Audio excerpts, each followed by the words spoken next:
Hi everyone, it is Fitz with your daily delivery. Hope you're doing well. I am very good. It's travel day for the GoPowercat crew. Ryan Gilbert and I are heading to the desert today to cover a football game on Friday. And I'm going to line up some daily deliveries to have them all ready for you leading up to the game. And this is the first one when I'm going to talk some more about the Chris Klieman postgame press conference last Saturday.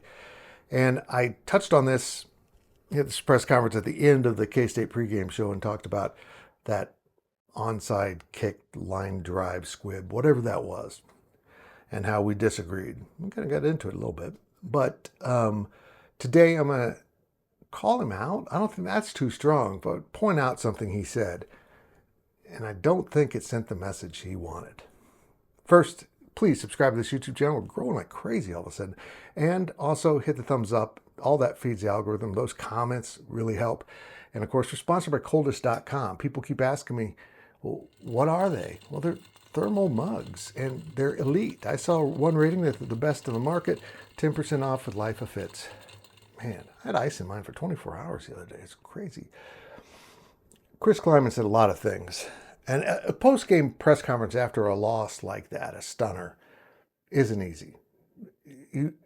You're trying to encapsulate everything that happened as a coach and also be truthful, but you know that there's multiple audiences. And there's multiple audiences for all of us. We've got bosses. You know, I own my own company, but we do contract for 24/7 Sports and CBS Digital. So in some ways, they're my boss. But in reality, you're my boss. You're the ones who hold me accountable. If the content sucks, you don't subscribe, you don't watch. And I kind of think Chris Klieman has lost that. He's kind of focused on the bosses and his employees, which in this case are players. Those are important. That's two different audiences. But your customers aren't happy. And when Chris Klieman said after a 24-21 loss to Army that he was proud of his team, people have lost it. And I get it. And I honestly don't think that's what he meant. He's not proud of the performance or the loss or any of that. I think it was his way of saying, I love my dudes. I still love them. And we're going to go get the next one. But people would like to feel a little more bite from their head coach. You know, Coach Snyder would call you out if you didn't play well, particularly in a win. And Chris Klieman touched on that too. That's a lot easier to discipline after a win. But did it do any good? They got off the hook against North Dakota and they turned around and did the same thing and didn't get off the hook and lost. I got into the fourth down problems they're having.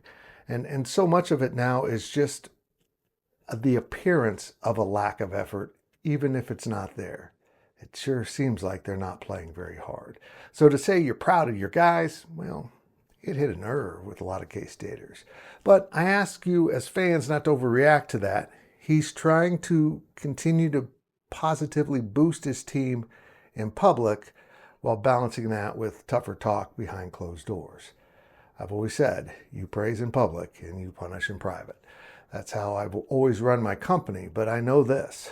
When you run afoul of your customers, and I have in the past, it hurts. It hurts your business, it hurts your credibility, and eventually it's really hard to recover, and I'm thankful that we have. But now, K-State football is in trouble. I don't think they'll win Friday in Tucson. I think this team is missing something important. And I know this, no matter what happens, Chris Klieman is going to love his dudes. That's who he is.